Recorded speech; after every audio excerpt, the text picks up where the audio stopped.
ஜோதி, உனக்காகத்தான் நான் காத்துக்கிட்டு இருந்தேன். உன்னை அந்த ஆளுங்க தானே அமிச்சாங்க. சொல்லு. இங்க பாரு, உனக்கும் எனக்கும் தான் பகை. என்னோட குடும்பத்தோட கிடையாது. என் குடும்பத்தை ஒண்ணும் பண்ணாத. குடும்பத்தை பத்தியும் உணர்வுகளை பத்தியும் நீயா என்கிட்ட பேசுற? என்கிட்டயே வா. அவங்களுக்கு என்ன வேணும்ன்றது உனக்கு தெரியும்ல. அது அவங்களுக்கு கொடுத்துரு. உடனே நான் இந்த இடத்தை விட்டு போயிடுவேன். உன்னையும் உன் குடும்பத்தையும் நான் உயிரோட விட்டுறேன். அதுக்கப்புறம் என்னோட நிழல் கூட உன்னை அண்டவே அண்டாது. அவங்களுக்கு கொடுத்துரு. என்னோட தொல்லை இல்லாம காலத்துக்கு நீ முக்தி அடைஞ்சிடு. எத்தனை காலமா அந்த மந்திரவாதிங்க அந்த ரோகிணியும் வித்யாவையும் அடையணும்னு நினைக்கிறாங்க தெரியுமா? ஆனா நீ போய் அந்த மந்திரவாதிகள்ட்ட சொல்லிடு. போய் சொல்லு. நான் என்னோட உயிரை கூட கொடுப்பேன். ஆனா இந்த ரோகிணி வித்யாவை தப்பான ஆளுங்க கையில விட நான் என்னைக்குமே சம்மதிக்க மாட்டேன்.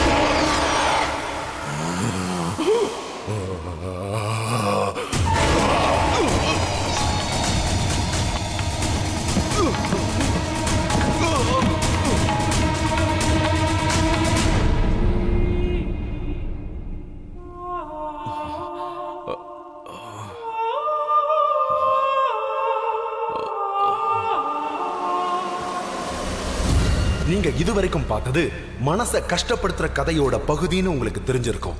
ஆனா இது 100% உண்மையா நடந்தது. யாராவது பிரேம ஆத்மாவை பார்க்க முடியும்னு நீங்க நம்புறீங்களா? இது ஒரு மனுஷனுக்கு தினசரி வாழ்க்கையை நடத்துறதுக்கு உதவும்னு நீங்க நம்புறீங்களா? ஆனா ராஞ்சில ஒரு வித்தியாசமான ஆள் இருக்கான். இதுதான் தன்னுடைய தொழில்னு ஆணித்தரமா பெருமையா சொல்றாரு. அவரு தன்னுடைய சக்திகளை நமக்காக இன்னைக்கு பயன்படுத்தி காட்டுறதாகவும் சொல்லியிருக்காரு. ஃபியர் ஃபைல்ஸ்ல முதல் தடவையா அவருடைய முகத்தை உங்களுக்காக நாங்க காட்ட போறோம். இவர் ஒரு வித்தியாசமான அற்புதமான ஒரு மனுஷன். அவர் அந்த பிரேம ஆத்மாக்களோடு நிஜமாகவே வாழ்ந்துட்டு இருக்காரு. அவர் இன்னைக்கு உங்க எல்லார் முன்னாடியும் தன்னுடைய வாழ்க்கை உண்மைகளை பகிர்ந்துக்க போறாரு. கூடவே உங்க எல்லாரையும் இந்த வித்தியாசமான உலகத்திற்கு அழைச்சிட்டு போறாரு. இந்த தர்ம சாஸ்திரங்கள்லயும் விதி சாஸ்திரங்கள்லயும் அப்படி என்னதான் ரகசியங்கள் இருக்கு? ரோகிணி வித்யானா என்ன? அந்த ரோகிணி வித்யாவை அடையறதுக்காக மக்கள் எதை வேணாலும் செய்யறதுக்கு ஏன் துடிக்கிறாங்க? சரி, இதெல்லாம் எப்ப தொடங்குச்சு, எப்படி தொடங்குச்சு? நான் பூரி ஜெகநாதில் ஒரிசால பிறந்தேன். என் அம்மா அப்பா டீச்சராக இருந்தாங்க. யாராவது இறந்து போகிற மாதிரி இருந்தாங்கன்னா நான் உடனே அவங்களோட இன்ட்யூஷன்ஸ் எனக்கு உடனே தெரிய ஆரம்பிச்சிடும். எனக்கு தெரிஞ்ச வரைக்கும் ஆத்மாக்கள்லாம் ஏதாவது ஒரு மனுஷனுக்குள்ள கையை விட்டு உறுப்புக்களை வெளியே எடுத்துரும். அப்புறம் சில நாள் கழிச்சு என்ன ஆகும்னா அதே உறுப்புக்கள்ல ஏதாவது ஒரு நோயோ பிரச்சனையோ உருவாக ஆரம்பிக்கும். அப்புறம் அந்த ஆள் இறந்துடுவார். 6 வயசு பையன் ஒரு முறை படிக்கட்டுல இருந்து ராத்திரி கீழே விழுந்துட்டான்.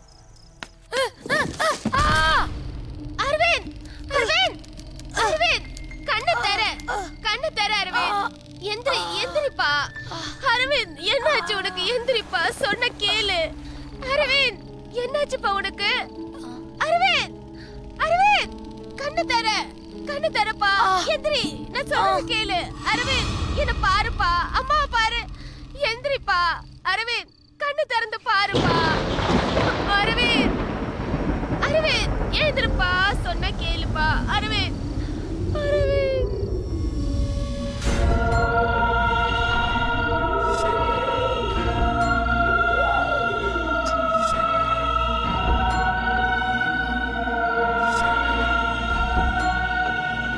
இனி நீ கவலைப்பட வேண்டிய அவசியமே இல்லை.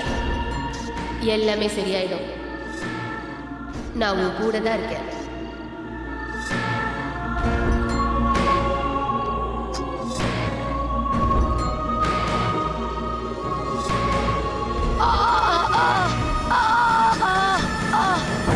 வலி ரொம்ப அதிகமா இருந்தது. எனக்கு நினைவு திரும்பும் போது நான் என்னோட அம்மாவோட மடியில இருந்தேன். அரவிந்த், உனக்கு ஒன்னும் ஆகலையே? நல்லாயிடுச்சா?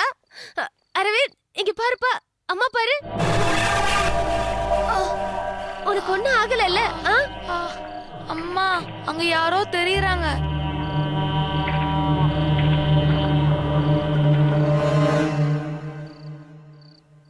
அங்க யாருமே இல்ல தம்பி.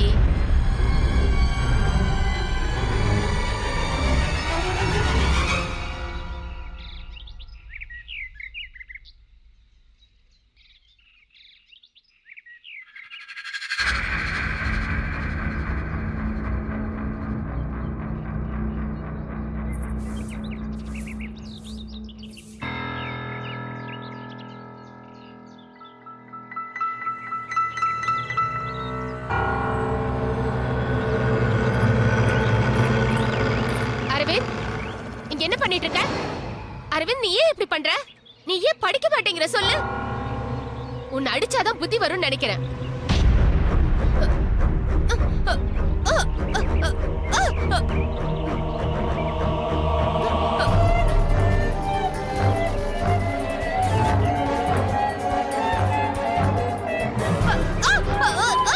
என் கையை பிடிக்கிறது யாரு?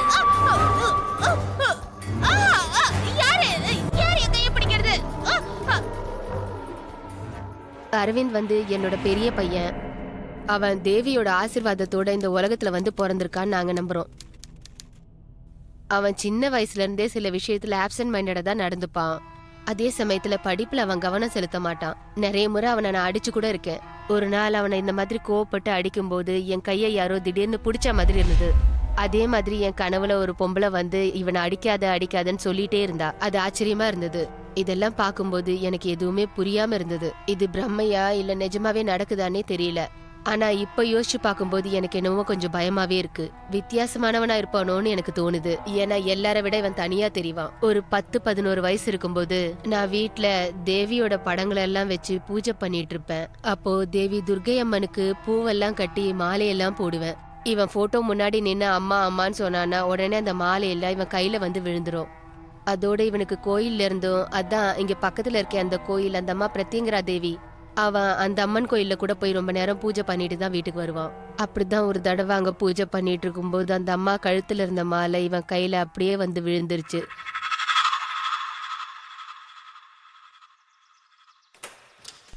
இங்க பாரு அரவிந்த், நான் கடைக்கு போயிட்டு வரேன். நான் கடைக்கு போயிட்டு வர வரைக்கும் நீ எங்கேயுமே போக கூடாது. இங்கேயே தான் விளையாடிட்டு இருக்கணும், சரியா? Okay mummy.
அரவிந்த், அரவிந்த்,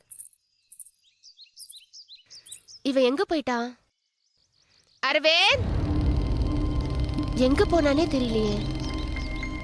அரவிந்த் இவ இப்படிதான் எப்ப பாரு எங்கேயாவது ஓடிடுவான்.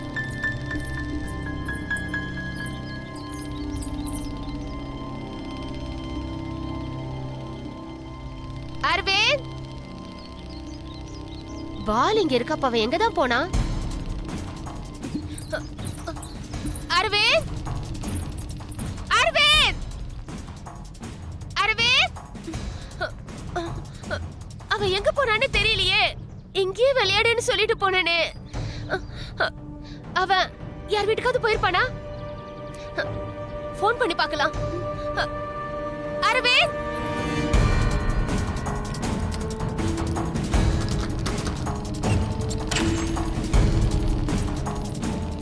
அரவிந்த்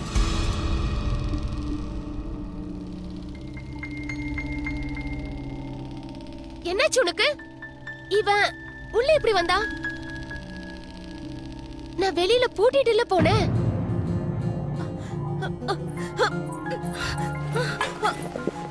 அரவிந்த் ஐயோ இவனுக்கு என்ன உடம்பு இவ்வளவு சூடா இருக்கு? அரவிந்த் அரவிந்த் இங்க பாருப்பா. என்னோட இந்த ஆத்மாவோட அனுபவத்தை வந்து என்னால் யார்கிட்டயும் சொல்ல முடியல. நான் என்னோட பேரண்ட்ஸ் கிட்ட இதை பற்றியெல்லாம் பேசினப்ப எங்கள் ஊரில் ஒரு ஹாஸ்பிட்டல் இருந்தது, பேர் சிஐபி. இது ரொம்பவே ஃபேமஸான பக்கத்தில் இருக்கிற பைத்தியக்கார ஆஸ்பத்திரி. உடனே அவங்க 2 பேரும் என்னை அங்கே கூட்டிகிட்டு போனாங்க. அங்கே போய் அவங்க இவன் ஆத்மாவோட பேசுகிறான் அப்படி இப்படின்னு சொல்ல ஆரம்பித்தாங்க. இதெல்லாம் இவனுக்கு நிஜமாக நடக்குதா இல்லை மென்டல் ப்ராப்ளமான்னு கேட்க ஆரம்பித்தாங்க. அப்போ டாக்டர் பாணிக்கரா இருந்தார். அவர் என்ன சொன்னார்னா, இவன் பிரெயினில் எந்த விதமான கோளாறும் இல்லை, இவனுக்கு சில வைட்டமின்ஸ்லாம் எழுதி தரேன் அப்படின்னு சொல்லி என்னை வீட்டுக்கு போக சொல்லிட்டாங்க. அந்த அரவிந்த் இந்த ஆத்மாக்கள்லாம் தன்னை பாதுகாப்பா வச்சிருக்கிறதா உணர்ந்தான். இந்த ஆத்மாக்களோட சேர்ந்து இன்னும் சில பேர் அவனை பாதுகாப்பா வச்சிருக்கிறதா அவன் உணர்ந்தான். கெட்ட சக்திகள்ல இருந்து அவனை காப்பாத்துறதா அவன் நினைச்சான். இது வெறும் ஆரம்பம்தாங்கிறது அந்த சின்ன மூளைக்கு எட்டல. ஏன்னா இந்த ஆத்மாக்கள் அவங்களுடைய உலகத்துல இவனுக்கு வேற வேலை வச்சிருக்காங்கிறத அவன் உணரல. அவனுக்கு இந்த வித்யா கிடைச்ச உடனே இந்த ஆத்மா உலகத்தோட உண்மையான பயங்கரமான முகத்தை பார்க்க ஆரம்பிச்சான். எனக்கு ரேடியோ டெலிஃபோனில் ஒரு எக்ஸாம் இருந்தது. அது நடக்கிற இடம் கொல்கத்தா. கொல்கத்தாவுக்கு வந்ததுக்கப்புறம் எனக்கு 3 ஃப்ரெண்ட்ஸ் கிடைக்க ஆரம்பித்தாங்க. நாங்கள் எல்லாரும் ஒரு ஹோட்டலில் ரூம் எடுத்தோம். மறுநாள் பரீட்சை எழுதணும்.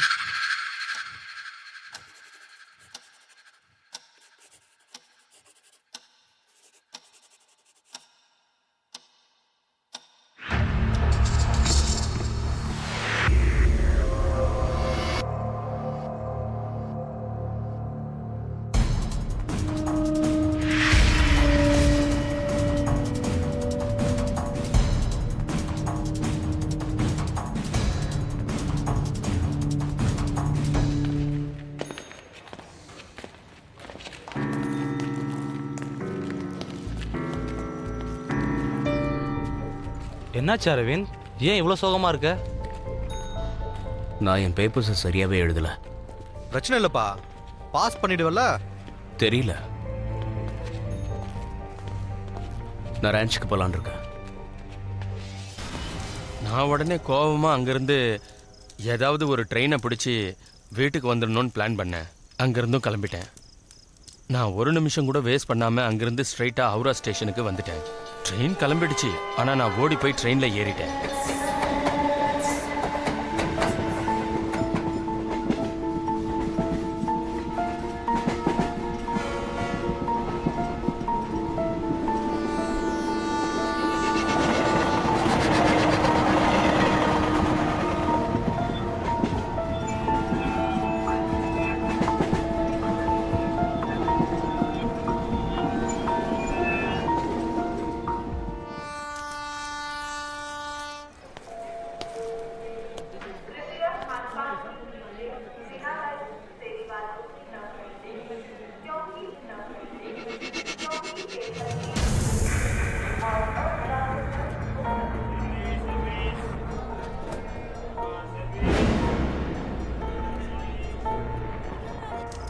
நான் காலையில் தூக்கத்திலிருந்து எந்திரிச்சு பார்த்தப்ப கவுஹாட்டி ஸ்டேஷன்ல இருந்தேன். ஆனால் நான் டிக்கெட் எடுத்தது என்னவோ ராஞ்சி ஸ்டேஷனுக்கு. ஆனால் போய் சேர்ந்த இடம் கவுஹாட்டி.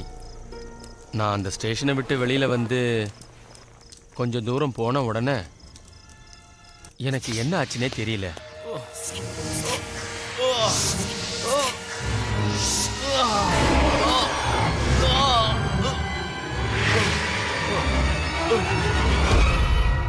என்னோட தலை ரொம்ப வலிக்க ஆரம்பிச்சது. அப்புறம் நான் ஒரு பாழடைஞ்ச கோவில் முன்னாடி நின்றேன்.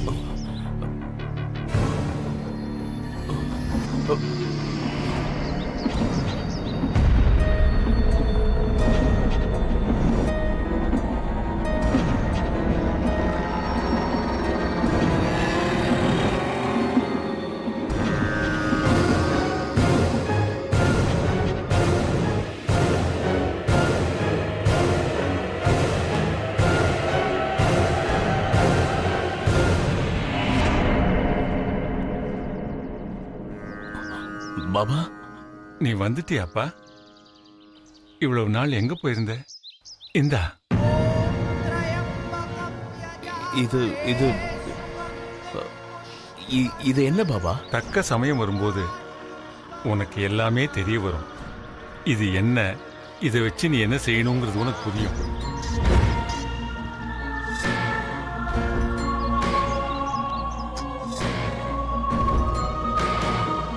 அந்த கவுஹாட்டி ஊரு எனக்கு ரொம்ப புதுசு. அந்த ஊர்ல எனக்கு யாரையுமே தெரியாது. அந்த பெரியவர் என்கிட்ட பேசின விதத்தை பார்த்தா எனக்கு அது ரொம்பவே ஆச்சரியமா இருந்தது. இந்த என்னுடைய இன்ட்ராக்ஷன் அந்த ஸ்டாச்சுவோட அதுதான் முதல் முறை. நிறைய முயற்சிகளுக்கு அப்புறமா இந்த விஷயங்களெல்லாம் நான் கற்றுக்கிட்டு வெற்றியும் அடைஞ்சேன். ரோகிணி வித்யால என்னுடைய திறமைகள் அதிகமாயிடுச்சு. அப்புறம் இந்த ரோகிணி வித்யால இருக்கிற விஷயங்கள், அதாவது இது பிரபஞ்சத்தையே ஒரு எந்திரமா நினைக்குது. எந்திரம் மீன்ஸ் மிஷின். அதாவது நம்முடைய கால நேரம், கிரக நட்சத்திரங்கள் எல்லாமே சுத்திக்கிட்டு இருக்கு. அது இதுல ஒரு கட்டு கொடுத்துருக்கு. இருக்கிற கருவிகள்லேயே பெரிய இயந்திரம் நம்ம உடம்பு தான். உருவம் இருக்கிறது பெரிய இயந்திரம், அப்புறம் உருவம் இல்லாத இருக்கிறது வாயு இயந்திரம்னு சொல்லுவோம். இந்த வித்யால எழுதப்பட்டிருக்கிறதோ அல்லது எழுதி இருக்கிறதோ என்னன்னா, அதாவது இந்த முழு பிரபஞ்சத்துல இருக்கிற கிரக நட்சத்திரங்கள், மனிதர்கள், மிருகங்கள், பறவைகள் இதெல்லாமே ஒரு ஈக்குவேஷன்ல இருக்கு. இந்த ஈக்குவேஷன் சரியா இருந்தா நம்ம வாழ்க்கையும் சரியா இருக்கும். ஒருவேளை அந்த ஈக்குவேஷன்ஸ்ல ஏதாவது தவறு நடந்திருந்தா அப்ப நாம விதவிதமான பிரச்சனைகளை உணர்றோம். இந்த மாதிரி நடக்கிறத நம்ம கண்ணு முன்னால பாக்குறோம். அப்போ 1993ல அவனுக்கு கொஞ்சம் படிப்புல ப்ராப்ளம் இருந்தது. படிக்கவே அவனுக்கு விருப்பம் இல்ல. அதனால 93ல அவனுக்கு பைலட்ல அட்மிஷன் வாங்கி கொடுத்தேன். அதுக்கப்புறம் அவன் எங்களை திரும்பியே பார்க்கல. அவனோட வாழ்க்கை ரொம்பவே மாற ஆரம்பிச்சிடுச்சு. ஒவ்வொரு செகண்டும், ஒவ்வொரு நிமிஷமும் அவன் கூட யாரோ இருக்கிற மாதிரியே தோணிட்டே இருக்கும். அவனுக்கு யாரோ உதவி செஞ்சுக்கிட்டு இருக்கிற மாதிரியே இருக்கும். இப்ப கூட 2 வருஷம் முன்னாடி அவனுக்கு அந்த கடவுளோட அருள் நிறையவே கிடைச்சிருக்கு. அதனால அவன் ரொம்ப சந்தோஷமா இருந்தான். அவன் அந்த சிலையை வச்சு பூஜை பண்றத பார்த்தா ரொம்ப தீவிரமா இருக்கும். இதை வச்சுதான் நாங்க ரொம்ப நம்பவே ஆரம்பிச்சோம். ஏன்னா அவனுக்கு 2-3 தடவை ஆக்சிடென்ட் நடந்திருக்கு. அவனை யாராலையும் பொழைக்க வைக்க முடியாதுன்னு நினைச்சோம். ஆனாலும் அவன் ரொம்ப நல்லா இருக்கானே, அதனாலதான் அவனுக்கு ரொம்ப சக்தி இருக்குன்னு நாங்க எல்லாரும் நம்ப ஆரம்பிச்சோம். எங்க குடும்பத்துல இருக்கிற எல்லாருமே அவனை பார்த்து நம்ப ஆரம்பிச்சாங்க. அது மட்டும் இல்லாம டெல்லியில இருந்து மட்டும் இல்ல, மத்த இடங்கள் எல்லாத்துல இருந்து அவனை பார்க்க வர ஆரம்பிச்சிருக்காங்க. அதனாலதான் சொல்றேன். அரவிந்த் சார், என்ன காப்பாத்துங்க. ஏய், என்ன பண்றீங்க? காப்பாத்துங்க சார். எழுந்துருங்க. என்னோட பேரு தீபக் சார். இது பாருங்க அரவிந்த் சார். தீபக்கை நான் சந்திச்சப்ப நான் பார்த்தது என்னன்னா, தீபக்கை டாக்டர்ஸ்னால காப்பாற்ற முடியாதுன்னு சொல்லிட்டாங்க. அவரோட நிலைமை வந்து ஹார்ட் அட்டாக் வந்ததுக்கு அப்புறம் எப்படி இருக்குமோ அந்த நிலைமையில தான் இருந்தாரு. அதுக்கு எந்த ட்ரீட்மெண்ட்டும் இல்லை. நீ எதுவும் சொல்ல தேவையில்லை.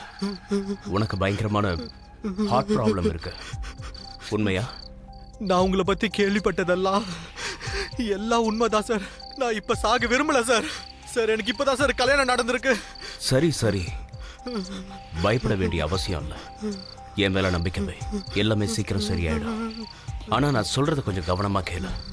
நான் என்ன செஞ்சாலும் நீ பயப்படக்கூடாது. அது மட்டும் இல்லாம நீ அந்த இடத்தை விட்டு நகரவே கூடாது. சரியா? சரி சார். என் கூட வா. நிச்சயமா நான் அவனை சரி பண்ணணும்னு நினைச்சேன். ரோகிணி வித்யாவை தான் பயன்படுத்த போறேன். நான் இந்த வித்யாவை பிரயோகிச்சு ஏதாவது ஒரு டிசீஸை குணப்படுத்தணும்னு நினைச்சேன்னா அது என்னோட உடம்புலையும் பாதிப்பை ஏற்படுத்துங்கிறது எனக்கு நல்லா தெரியும். இருந்தாலும் நான் அவனோட அந்த கண்டிஷனை பார்த்ததுக்கு அப்புறம் அவனை நான் குணப்படுத்தணும்னு நினைச்சேன். உடனே ஹீலிங் ப்ராசஸையும் ஆரம்பிச்சிட்டேன்.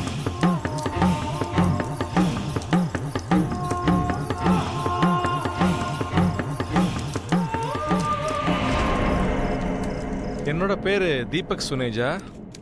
இப்போ நீங்கள் பார்க்குற லேடிஸ் கார்மெண்ட்ஸ் ஒர்க்கை தான் நான் பார்த்துட்டு இருக்கேன். லேடிஸ் கார்மெண்ட்ஸ்லாம் எப்பவுமே விற்கும்போது விலை சம்மந்தமாக நிறைய வாக்குவாதம் நடக்கும். பிப்ரவரி 7ஆம் தேதி அன்னைக்கு நான் ஒரு கஸ்டமரை டீல் பண்ணிட்டு இருந்தேன். என்கிட்ட விலை சம்மந்தமாக அவங்க பேசிகிட்டு இருந்தாங்க. அப்படி பேசிகிட்டு இருக்கும்போது என்னோட ப்ரெஷர் திடீர்னு ஏற ஆரம்பிச்சிருச்சு. அப்போ இந்த ஊர்லேயே மிகப்பெரிய ஹாஸ்பிட்டலான அப்போலோ ஹாஸ்பிட்டலுக்கு நான் போனேன். நான் அங்கே போனப்போ அவர் எனக்கு, அதாவது பிப்ரவரி 16ஆம் தேதி அன்னைக்கு, உடனே அவர் இசிஜி அது இதுன்னு எடுத்தார். அதுக்கப்புறம் என்னோட ஹார்ட்டோட நிலைமை ரொம்ப மோசமாக இருக்குன்னு சொன்னார். ரிப்போர்ட் கூட என்கிட்ட இருக்கு, நீங்கள் வேணால் பாருங்களேன். உடனே அவர் மறுநாள் காலையில் வந்து அட்மிட் ஆகிடுங்கன்னு சொன்னார். ஏன்னா பிளாக்கும் இருக்கலாம்னு சொன்னார். ஒரு ஆஞ்சியோகிராஃபி பண்ணி பார்க்கலாம், பிளாக் ரிலீஸ் ஆச்சுன்னா ஆஞ்சியோபிளாஸ்டும் பண்ணலாம், ஆனால் அது ரொம்ப ரிஸ்கின்னு சொன்னார். உடனே நான் வீட்டில் இதை பற்றி பேசும்போது வீட்டில் என்ன சொன்னாங்கன்னா இன்னொரு கார்டியாலஜிஸ்ட்டை கன்சல்ட் பண்ணலான்னு சொன்னாங்க. அதுக்கு நடுவில் நான் அரவிந்த் சார் ஏற்கனவே பார்த்துருக்கேன். அப்புறம் என்ன சொன்னாங்கன்னா அவரையே நீ போய் பார்க்கக்கூடாதுன்னு சொன்னாங்க.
நாலு நாளைக்கு அப்புறம் நீ போய் உன்னோட ஹார்ட்டை செக் பண்ணிட்டு வந்துரு.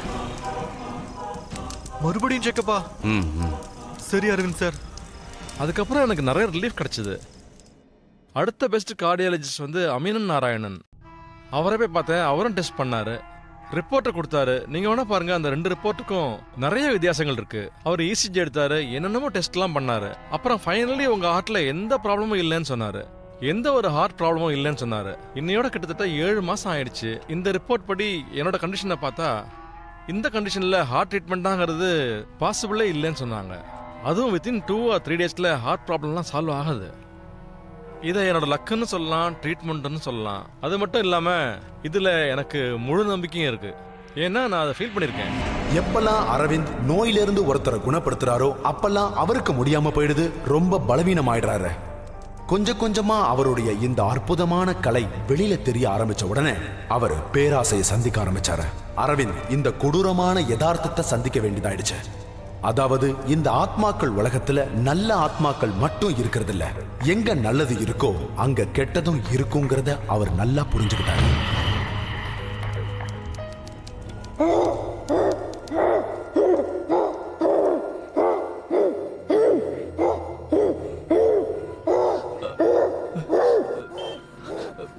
எனக்கு என்னமோ ரொம்ப வித்தியாசமா தோணுதுங்க. எனக்கு சில குரல்களும் கேட்குதுங்க. எனக்கு ரொம்ப பயமா இருக்கு சார். அது என்ன சொல்லுச்சுன்னா, உங்களால தான் என் பொண்ணோட உயிரை காப்பாற்ற முடியுமா? நான் உங்களை கையெடுத்து கும்பிட்டு கேட்டுக்கிறேங்க. நீங்க தான் என் பொண்ணோட உயிரை காப்பாற்றணும். எனக்கு புரியுது. நான் என்ன செஞ்சாலும் நீங்க நடுவில் வந்துடாதீங்க. என் மேல நம்பிக்கை வைங்க. எல்லாத்தையும் நான் பார்த்துக்கிறேன். சரியா?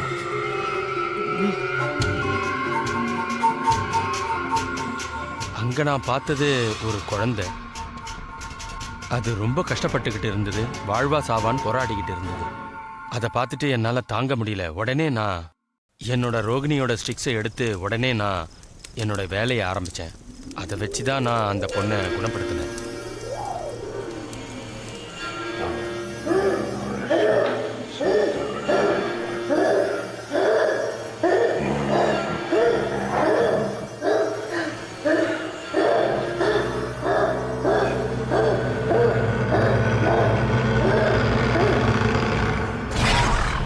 நீ என்ன பண்ற?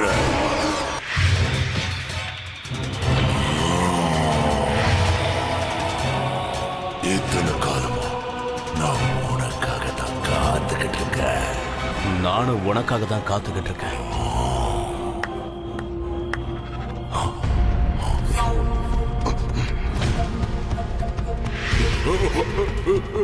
நீ என்ன பண்ற? நிறுத்திடு. இதனால உனக்கு என்ன ஆக போகுது? எங்க என்ன நடக்குது? என்னை யாராலும் எதுவும் செய்ய முடியாது. என்னை யாராலையும் அடைச்சு வைக்க முடியாது. யாராலையும் முடியாது. இந்த மந்திர தந்திரங்களோட சக்தி எல்லாம் ஒண்ணும் பண்ண முடியாது. இன்னிலிருந்து நீ என்னோட எதிரி. நான் மறுபடியும் உன்னை தேடி வரதான் போறேன். வருவேன்.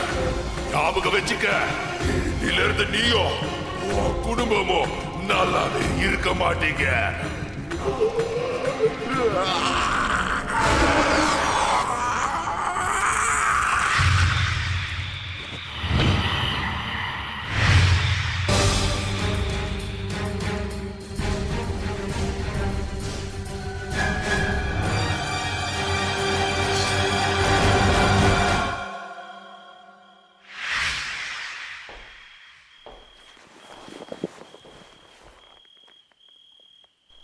இனிமே நீங்க எதை பத்தியுமே கவலைப்பட தேவையில்லை.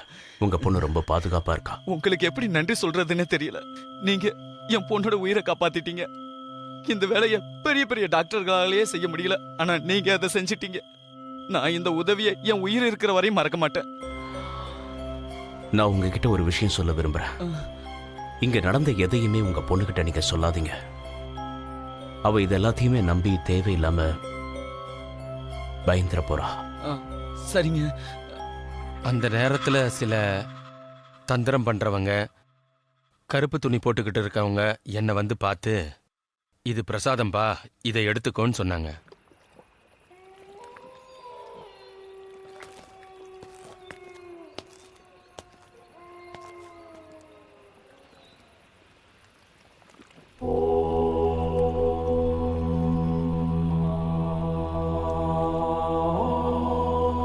இங்க பாருப்பா, கொஞ்சம் பிரசாதம் எடுத்துக்கப்பா. பாபா, இது பிரசாதம் சொல்றீங்க, எப்படி வேண்டான்னு சொல்றது? எடுத்துக்கிறேன். கொடுங்க.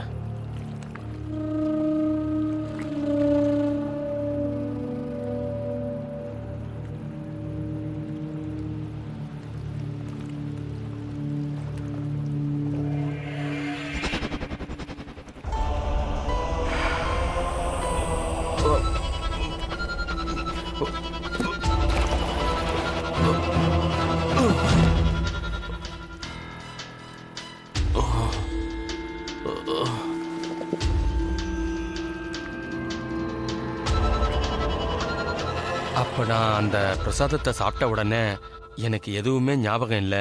அப்போ எனக்கு என்ன ஆச்சுன்னே தெரியல. எனக்கு நினைவு வந்த உடனே அப்போ நான் ஒரு இருட்டு ரூமில் இருந்தேன்.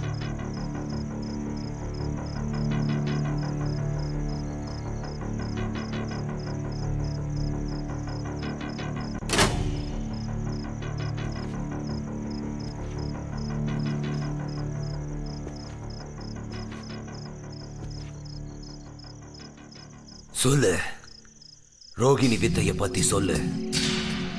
அதோட விதிமுறைகளை சொல்லு. அதை எப்படி பிரயோகப்படுத்தணும்னு சொல்லு.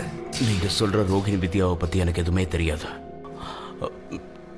நம்புங்க, எனக்கு எதுவுமே தெரியாது. எனக்கு நல்லா தெரியும். உனக்கு இன்னைக்கு இந்த சக்தி அந்த வித்யானால தான் கிடைச்சதுன்னு. அதோட நீ அந்த சக்தியை பத்தி இன்னைக்கு எனக்கு சொல்லிதான் ஆகணும். அதோட ரகசியத்தை பத்தி சொல்லிதான் ஆகணும். நீ எந்த சக்தியை பத்தி பேசிட்டு இருக்க? இங்க பாரு, நீ ஏதோ தப்பா புரிஞ்சிட்டு இருக்க. எனக்கு எதுவுமே தெரியாது.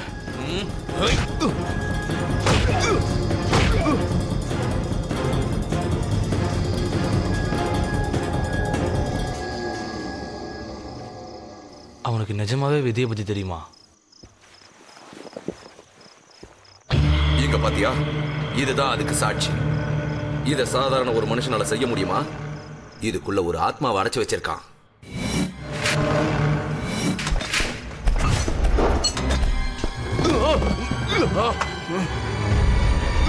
என்ன இது? இவ கூட யாரோ இருக்காங்க.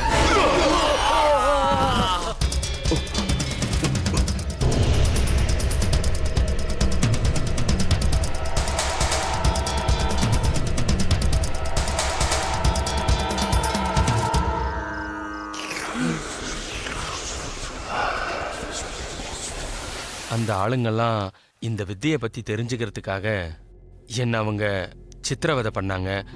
ரொம்ப கஷ்டப்பட்டு அவங்க கிட்ட இருந்து நான் அப்ப தப்பிச்சு வந்தேன்.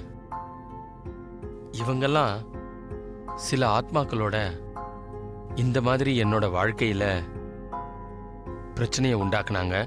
இதனால என்னோட ஃபேமிலியில இருக்கிறவங்களோட வாழ்க்கையும் ரொம்ப கஷ்டப்படும்னு நான் நினைச்சு கூட பார்க்கல.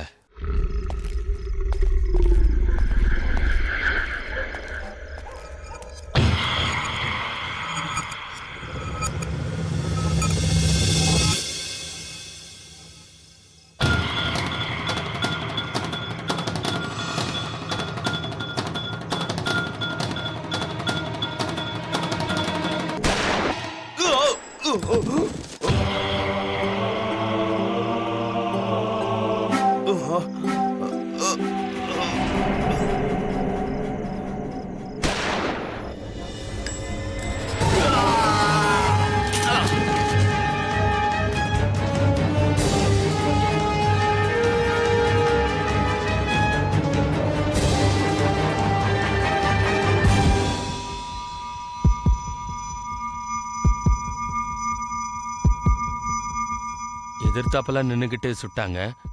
அங்க நான் உணர்ந்தது என்னன்னா, ஒரு ஷேடோ, பிளாக் ஷேடோ, அது என் முன்னாடி வந்துச்சு. அதுக்கப்புறம் என்ன ஆச்சுன்னு எனக்கு தெரியல. இது ஒரு 5 வருஷத்துக்கு முன்னாடி நடந்த கதை. என்னோட மனைவி பிரெக்னண்டா இருந்தாங்க. ஒரு நாள் ராத்திரி நான் வழக்கம் போல பூஜை பண்ணிக்கிட்டு இருந்தேன். பூஜை பண்ணும்போது எனக்கு என்ன தெரிஞ்சதுன்னா, எந்த தந்திரவாதிங்க கிட்ட இருந்து நான் தப்பிச்சு வந்தனோ அதே தந்திரவாதிகளால, சில பேட் ஸ்பிரிட்ஸ், கெட்ட ஆத்மாக்களால என்னோட குழந்தைய அட்டாக் பண்ண அனுப்பியிருக்காங்க. ஐயோ வேண்டாம், சொன்ன கேளு. இல்ல, என்ன விட்டுடு, என்ன விட்டுடு, என்ன காப்பாத்துங்க ஜோதி, என்ன காப்பாத்துங்க. வேண்டாம் வேண்டாம் வேண்டாம், சொன்ன கேளு, என்ன விட்டுடு. ஐயோ, என்ன காப்பாத்துங்க, என்ன காப்பாத்துங்க ஜோதி, காப்பாத்துங்க. அரவிந்த், நம்ம குழந்தைய காப்பாத்துங்க. என்ன காப்பாத்துங்க அரவிந்த்.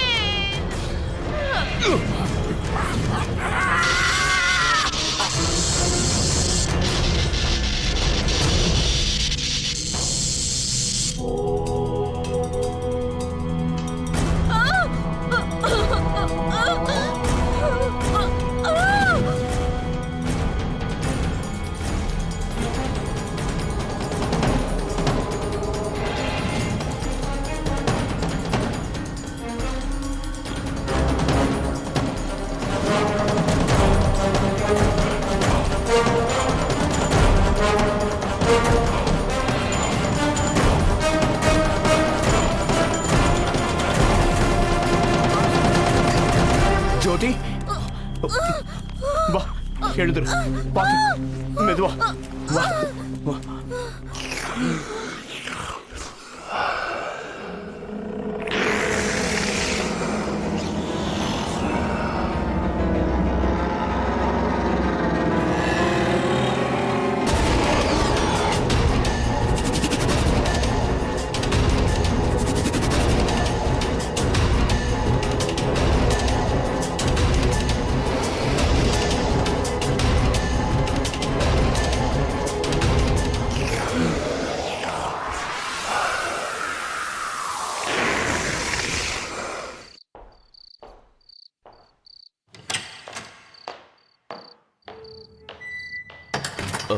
டாக்டர் சார், என்னாச்சு?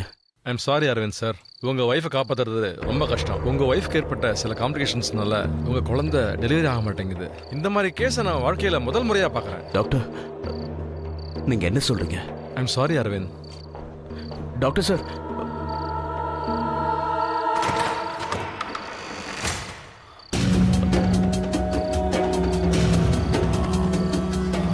ஜோதி, ஜோதி,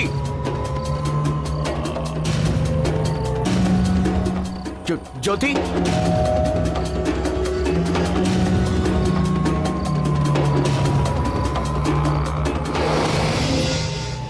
அந்த தந்திரவாதிங்க மறுபடியும் அந்த துஷ்ட ஆவிகளை அனுப்பிச்சாங்க.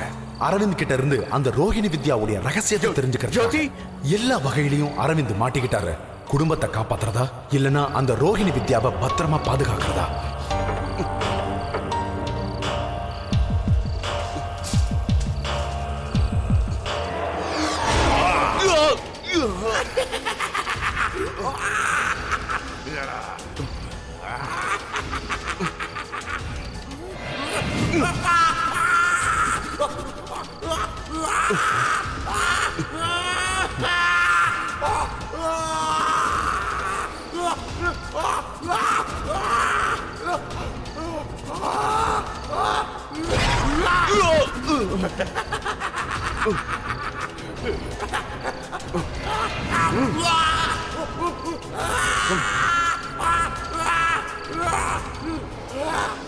இங்க பாரு, இங்க பாரு. நீ என்ன பண்ணிக்கிட்டு இருக்க? நான் உன் மனைவியையும் குழந்தைய சாகடிக்காம விட மாட்டேன். இப்போ நேரம் இருக்கு. ரோகிணி வித்யாவோட ரகசியத்தை சொல்லிடு. அப்பதான் உன்னை காப்பாத்திக்க முடியும். ஓம் கிரீம்.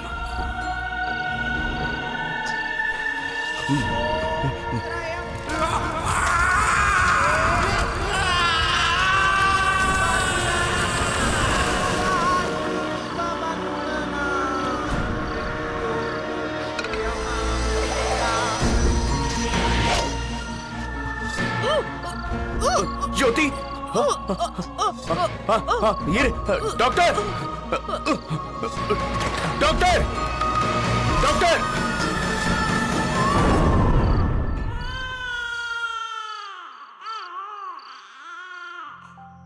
நான் ஒரு சயின்ஸ் ஸ்டூடெண்ட். அப்புறம் இந்த மாதிரி விஷயத்த நான் நம்பினது கிடையாது. என் ஃப்ரெண்ட்ஸ் கூட அப்பப்போ சொல்லுவாங்க, மோதிரம் போட்டுக்கோ, அதை போட்டுக்கோன்னு சொல்லுவாங்க. ஆனால் நான் அதெல்லாம் மூட நம்பிக்கைன்னு நினச்சிட்டு இருந்தேன். பட் ஆனால் நான் இது எல்லாத்தையும் நம்புகிற சூழ்நிலை உருவாகிடுச்சு. நான் நம்பிட்டும் இருக்கேன். இது ஒரு ஆத்மா தான். இது எல்லாருக்குமே நடக்கிறது தான். அரவிந்துங்கிறவரு அவரு இருக்காரு இல்லையா, அவரு சின்ன வயசுல இருந்தே இந்த லைன்லயே இருந்திருக்காரு. அதோட அவருக்கு அந்த சிலையும் கிடைச்சிருக்கு. அவர் அங்க போனதுக்கு அப்புறம்தான் இந்த பெரிய சித்தி பிராப்தமாயிருக்கு. அவரோட குரு இருந்தாரு. அவரு இந்த உலகத்தை விட்டே போகிறதுக்கு இருந்தாரு. அப்போ எல்லாத்தையும் இவர்கிட்ட கொடுத்துட்டு போயிட்டாரு. இப்போ இவர்கிட்ட எல்லாமே இருக்கு. தேவி, தேவதைங்க, ஜீனி, ஏஞ்சல், அது எல்லாமே இவர்கிட்ட இருக்கு. அவர் இதை வச்சு வேலையும் பண்றாரு. என்னோட உடம்பு சரியில்லாம போனப்ப அந்த அரவிந்த் இங்க வந்தாரு. வந்து என்னை சரி செஞ்சாரு. என்னோட காலு உடைஞ்சு போச்சு. அதுல இருந்து கொஞ்சத்தை மட்டும்தான் வெட்டி எடுத்தாரு. அதுக்கப்புறம் சரி ஆயிடுச்சு. மேஜிக் மேஜிக் மட்டும் இல்லைன்னு வச்சுக்கோங்க, அந்த கெட்டது நம்மளையே தாக்கிடும். அந்த கெட்டது என் காலிலேயே பட்டுடுச்சு. அதை அவர் தான் சரி பண்ணாரு. எங்களுடைய பாரானாமல் எக்ஸ்பர்ட் வீணு சந்தல் என்ன சொல்றாங்கன்னா, ரோகிணி வித்யாங்கிறது ரொம்ப சக்தி வாய்ந்த மந்திரம்னு சொல்றாங்க. அது இருந்தா பெரிய பெரிய வேலைகள் எல்லாத்தையும் ரொம்ப சாதாரணமா செஞ்சிட முடியுமா? ஆனா இது கிடைக்கிறதுக்கு ரொம்ப கஷ்டப்பட வேண்டியது இருக்கும். தீவிர முயற்சிக்கு அப்புறம் கூட இது கிடைக்காம போறதுக்கு வாய்ப்பு இருக்கு. அதனால நிறைய பேர் இதை ஆக்கிரமிக்கிறதுக்கு முயற்சி பண்றாங்க. அதை அவங்க கெட்ட வழியில பயன்படுத்துறதுக்காக முயற்சி பண்றாங்க. ஆனா அவங்களுக்கு தெரியாத ஒரு விஷயம் இருக்கு. இந்த மாதிரி சக்தி வாய்ந்த ரோகிணி வித்யாவை கெட்ட வழிகளுக்கு பயன்படுத்தினா அது அவங்களுக்கே தெரியாம அவங்கள அது அழிச்சிடுமா?